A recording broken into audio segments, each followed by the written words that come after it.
Year 5, I hope you've enjoyed listening to us reading you Cogheart so far. It's a really great story.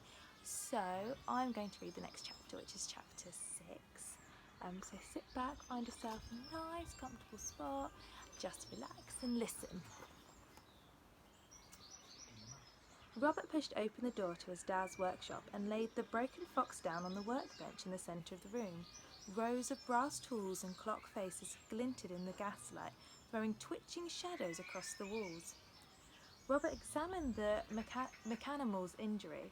Under the sackcloth outer covering, where the top of the fox's leg joined the metallic shoulder blade, the bulbs and hexagons of the connecting bolts were all broken, and the rest of the parts had fused together in a lump. He was about to get to work when he sensed somebody in the room and glanced around. His dad was standing in the doorway, arms folded across his chest, a quizzical look on his face. "What have you got there, son?" Thaddeus asked.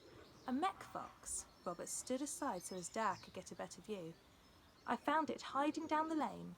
Men chased it across the village. I think they shot it." He stopped there because he didn't know what else to say. None of it made sense. Why would anyone shoot a mechanimal? "Let's have a look." Thaddeus stepped over and examined the mechanimal.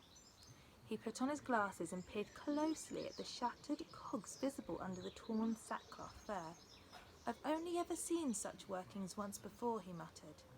"From these tiny, delicate parts, I'd say the master mechanist who put this creature together was Professor Hartman of Brackenbridge Manor." You mean that secretive fellow?" Robert asked, astounded. "The one who calls himself Grantham?" "The very same," Thaddeus said. "Hartman's his real name, but I'm the only one in the village who knows that." He glanced at the fox. "Where did you say it was headed?" "East," Robert said. "Then that'll be it." Thaddeus massaged his temples. "What's this?" He had found something, a small leather pouch under the matted fur ruff of the mechanimal's neck. Thaddeus opened the pouch and pulled out a bullet-signed envelope. On the front, in faded oil-spattered letters, was written one word: Lily. "Yes, of course," he said. "It must belong to the professor's daughter." "He has a daughter?" Robert said. Thaddeus nodded. "I think she's at boarding school now, and I've certainly never met her. When she's around, he likes to keep her shut away." "Why?" Thaddeus put the letter pouch to one side on the bench. "Oh, I don't know. Overprotective, I suppose. She lost her mother when she was quite young, before they moved to Brackenbridge, and then for a long time she was very ill. Maybe that's why he made her this pet." Robert could sympathise. He knew what it was like to grow up without a ma, although he had a feeling Thaddeus meant Lily's mother was dead, not off somewhere else like his own. He couldn't remember when he'd first decided to stop asking about his ma. Probably when Dad refused to give a straight answer. Seemed every family had secrets of some kind, good or bad. He glanced from the fox to Lily's letter in his dad's hand. "Should we open it, do you think?" Thaddeus shook his head. "One never opens other people's mail, Robert. But perhaps we could take it to her." "And we'll help the fox, won't we?" Robert said. "I'm afraid if we don't, it might wind down forever." Thaddeus thought about this. "Men were chasing it, you say? And John's airship is missing. It crashed? I wonder if this is something we should get involved with. It sounds dangerous." Robert sat down on the stool beside his dad. "It's something that needs fixing, and you always say, if something needs fixing, we should try our best to fix it, no matter the cost. You're right, of course." Thaddeus gave his son a weary look. Such terrible things happen in the world, don't they? Violence against mechs and humans, and sometimes it feels easier to give in or not to get involved. But I suppose without those evils, there'd be no chance for us to do good, and doing good is what matters, though it can sometimes be very frightening. Thaddeus paused and tapped the workbench thoughtfully with his screwdriver. "No one conquers fear easily, Robert. It takes a brave heart to win great battles." He peered at the fox. "Now, can we repair this, do you think? Or has it ticked its last tock? Let's have a look." He opened the drawer in the workbench and took out a roll of leather, which he unfurled to reveal neat lines of tools, rows of watchmakers, screwdrivers, needles and tweezers, each in their own individual leather pocket. From another drawer he produced various glass jars of tiny screws and cogs, which he arranged in a row behind the leather scroll of tools. At last he took his magnifying glasses from a hook on the wall and put them on, blinking his big blue eyes. With a pair of tweezers, he opened the bullet hole in the mechanimal's leg, prizing apart the oil-encrusted sackcloth fur to examine its internal workings. Robert stood on tiptoes and peered over his dad's shoulder, trying to get a glimpse at the damage. Behind the shoulder blade, the bullet had smashed and distorted the animal's tight-knit internal clockwork. It had cut a path through splintered cams and springs before embedding itself deep in a dented metal plate. "This is a serious repair job," Thaddeus said. "But you can fix it?" Robert asked. The clockmaker nodded. "Yes, it'll take time though, and I'll need your help. Go and get all the jars containing the copper cams and the watch springs. If there aren't enough, bring a few of the old clocks over. We can filch parts from them." "Right you are." Robert set off to collect the bits and pieces they would need from around the workshop, while Thaddeus picked up his screwdrivers and set to work on the mech fox. It took them many hours to repair the damage the bullet had done to the mechanimal's shoulder. Robert helped remove the mangled cogs and logged them in the workbook, and when Thaddeus called for replacement parts, if they weren't in the selection he'd already bought, Robert would run and get them from the various jars and tins stacked on the shelves in the storerooms. Sometimes the parts were more difficult to come by, and he had to search through the bench drawers for them. Once, when they needed a certain click wheel, Thaddeus told him to go and check in the backs of all the timepieces in the shop itself, and not to return until he'd found one. But at other times Robert sat in the room helping his dad. Working together like this was one of the few opportunities he got to talk to him. Robert always enjoyed it, despite his dread of doing something clumsy, because he knew at moments like these he could ask his dad difficult things. "Isn't it funny," he mused, "how a mech cannot harm a human, and yet a human can harm a mech? How can that be?" Thaddeus looked at him. His brows furrowed, and his big eyes blinked behind their magnifying lenses as he considered the question. "It's the first rule of mechanics, Robert. A mech cannot kill a human or seriously harm them. But how do they know that? It's part of their design, built into their valves and circuits. And yet we can kill them, stop them from being." Robert carefully placed a part inside the fox's leg. "What happens to a mechanical that doesn't tick anymore anyway?"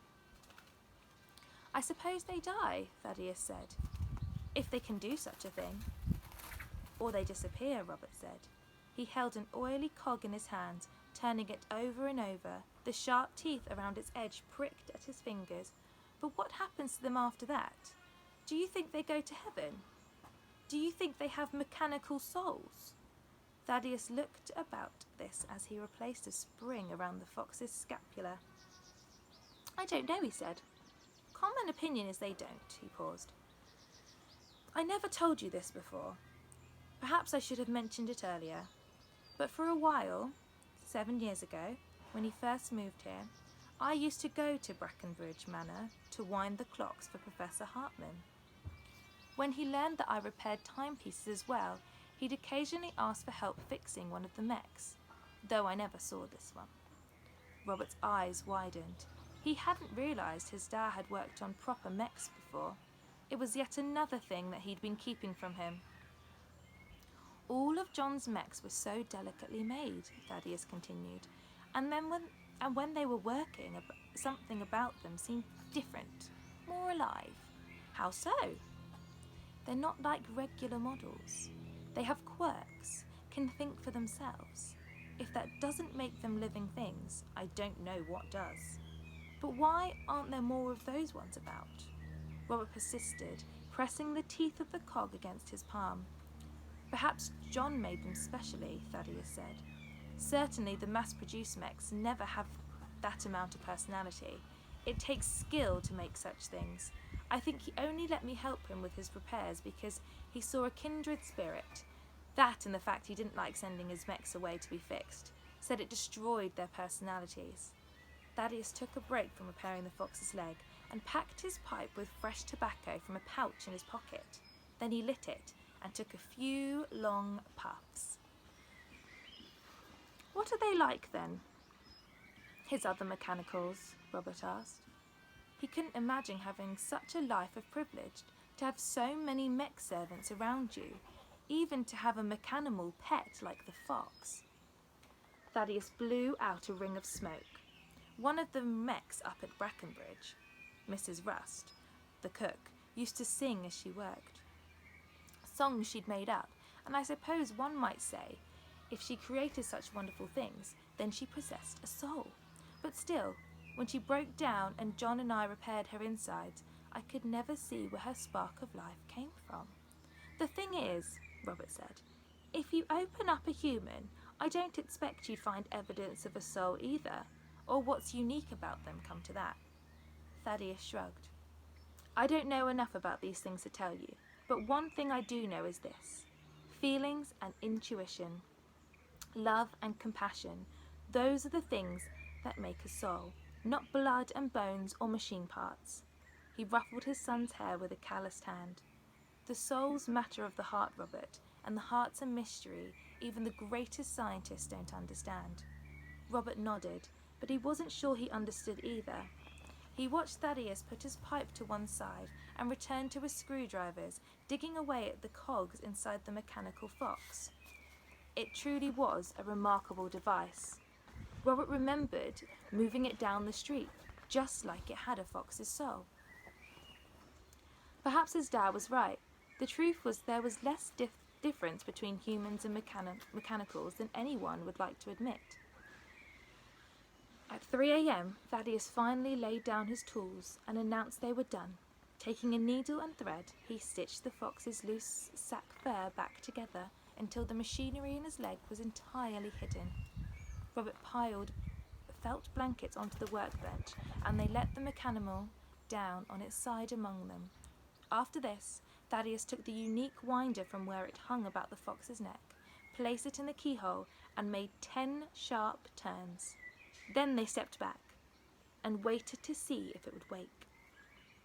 The fox juddered, and Robert held his breath. He could hear the springs and cogs turning, ticking inside, but the mechanimal didn't move or open its eyes. Perhaps, Thaddeus said, the new parts need time to bed in. And perhaps we can try winding it again tomorrow, Robert added. Thaddeus put a hand on his shoulder. After your chores, please. It will still be here then. If it works, it works, and if it doesn't, it doesn't. We've done as much as we can do for tonight, and sometimes that's all one can do. They took up the lamp and left the room, both so tired that they forgot about the letter left under the pile of tools on the workbench. Ooh. So Mrs. Holmes will be reading the next chapter, chapter 7, so look forward to that. See you soon!